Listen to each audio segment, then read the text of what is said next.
La forteresse des dieux et Splendir, le cheval à 8 pattes. Pour les Vikings, les dieux vivaient sur une terre lointaine, à laquelle on pouvait accéder en franchissant un arc-en-ciel appelé Bifrost. Au pied de cet arc-en-ciel se tenait une sentinelle nommée Heimbal le Blanc, à cause de la couleur de sa barbe, dont le travail consistait à souffler dans une corde afin de prévenir les dieux de l'arrivée des géants, leurs ennemis jurés. Une ancienne prédiction disait que les géants traverseraient un jour le Bifrost, engageant une terrible bataille au cours de laquelle tous périraient.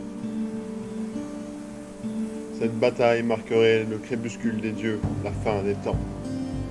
En attendant la fin des temps, les dieux songeaient surtout à se protéger des escarmouches qui les opposaient fréquemment aux géants.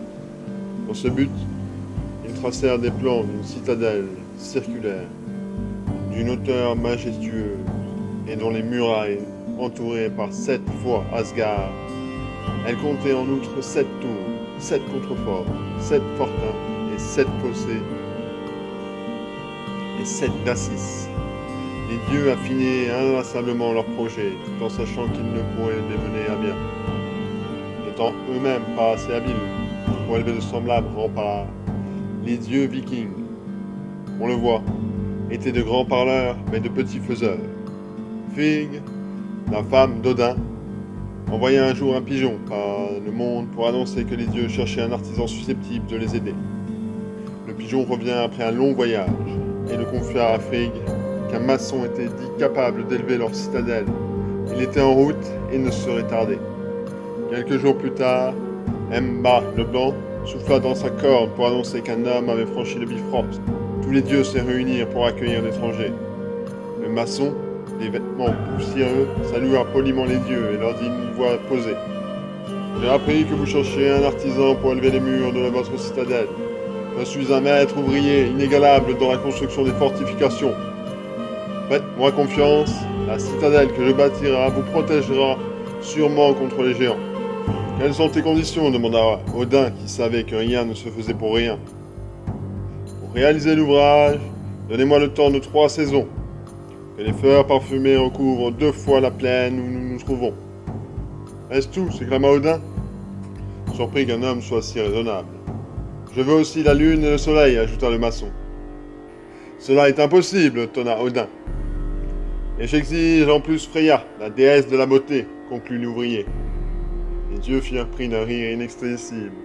Des éclats de rire divins retombaient au sol d'un bruit de verre brisé, comme autant de glaçons fragiles.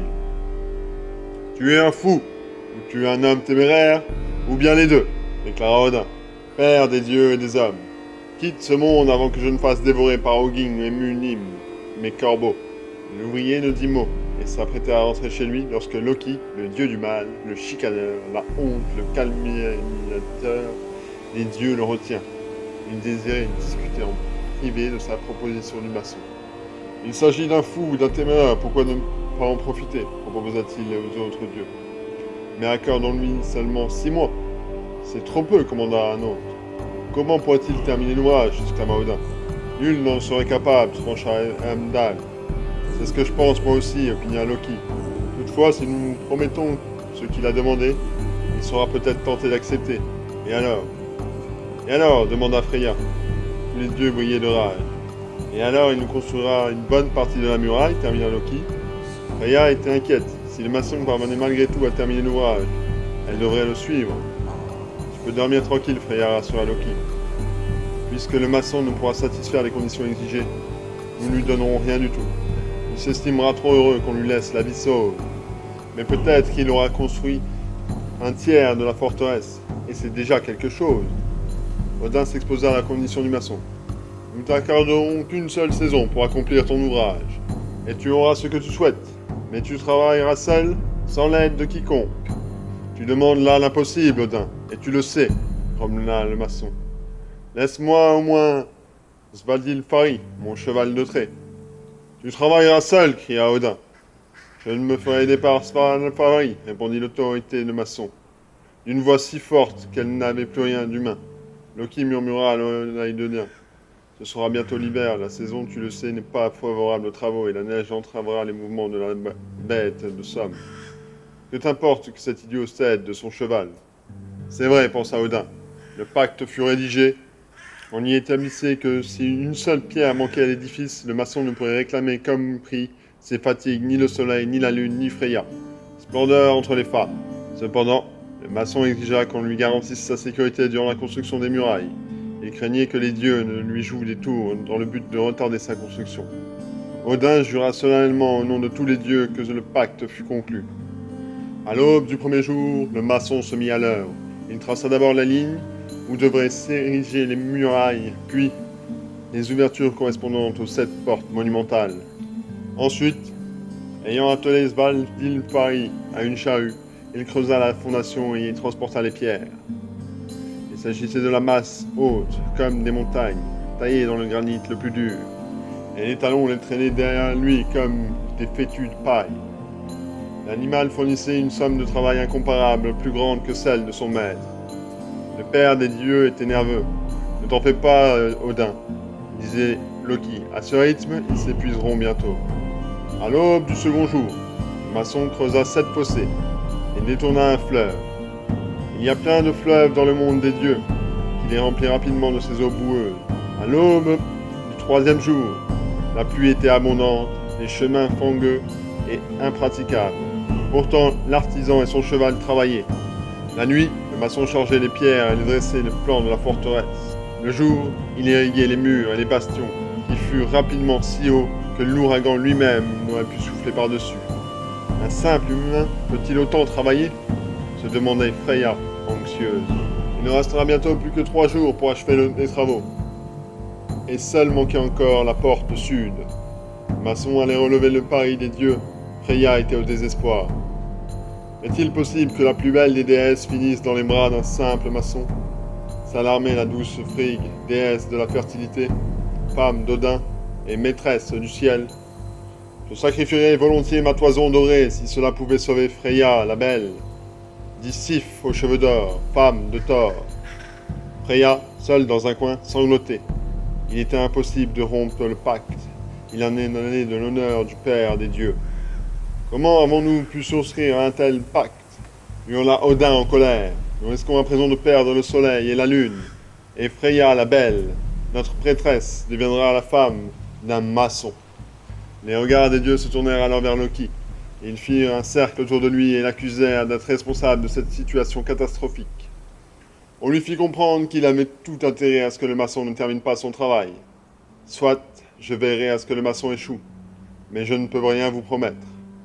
Sans attendre, Loki se transforma en ver et s'enfonça dans les entrailles de la terre, échappant ainsi à la colère des dieux. La nuit tomba, Bifrost, le pont enchanté, s'éteignit. Seules les étoiles de la lune resplendissaient. Cette nuit-là, comme bien d'autres avant elle, le maçon conduisait son étalon vers la carrière de granit pour y chercher les derniers morceaux gigantesques. La forteresse d'Asgard serait achevée comme prévu. En avance, Svaldilfari, s'encourageait l'ouvrier.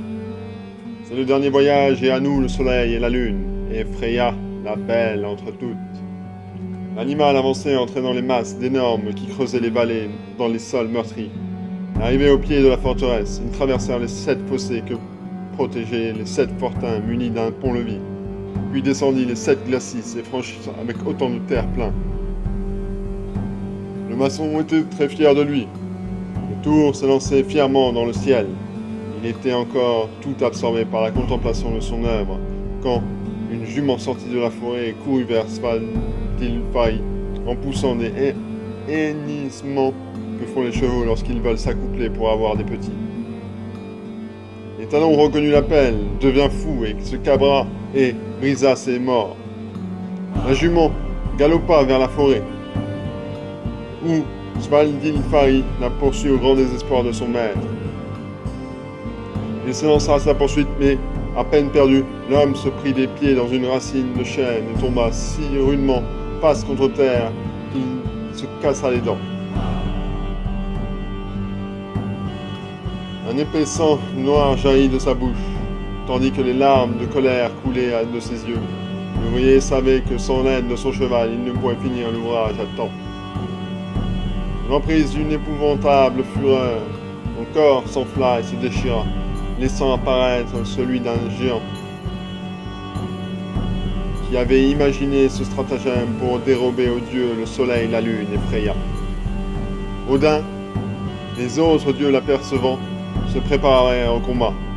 Thor, le tenant, ennemi juré de la race des géants, lança Mjolnir, son marteau, fléau massacreur, qui brisa le crâne du gigantesque imposteur. Comme il ne restait plus que 7 mètres de la forteresse à construire, les dieux se mirent à l'ouvrage et terminèrent eux-mêmes. Svadilfari et Loki. Qu'est-il advenu de Loki, me demandez-vous? Un an plus tard, les dieux festoyaient quand Loki apparut, tenant la bride d'un poulain au jarret puissant et à la robe d'un gris cendré. Ses yeux étaient d'un bleu pur et sa crinière blonde, mais la chose la plus admirable était que ce poulain avait 8 pattes. Il n'y a rien de bien étonnant, expliqua Loki aux dieux, qui, intrigués, observaient l'animal. Comment dire? Je l'ai engendré avec Svadilfari. J'avais pris la forme d'une jument pour empêcher le maçon de finir son travail. Et les dieux éclata de rire. Loki et Svadilfari. Loki, engendrant un cheval à 8 pattes. Le vilain, vexé, s'assombrit comme une nuit de tempête. Mais rien n'arrêtait les rires des dieux. Et Loki se mit finalement à rire lui aussi. Après réflexion, la situation lui apparaissait plutôt loufoque. Il dit au Père des dieux, puisque tu regardes ce poulain avec admiration, je t'en fais cadeau, Odin. Prends-le, il deviendra le meilleur destrier qu'on ait jamais vu parmi les hommes et les dieux. Grâce à ses 8 pattes, il ne reconnaîtra jamais la fatigue. Il te transportera à travers le monde et à la vitesse de la pensée. C'est ainsi qu'Odin, le très sage Odin, le père des hommes et des dieux, possède un cheval à 8 pattes, qu'il a nommé Sleipnir, dont il le fait son inséparable compagnon, en temps de guerre comme en temps de paix.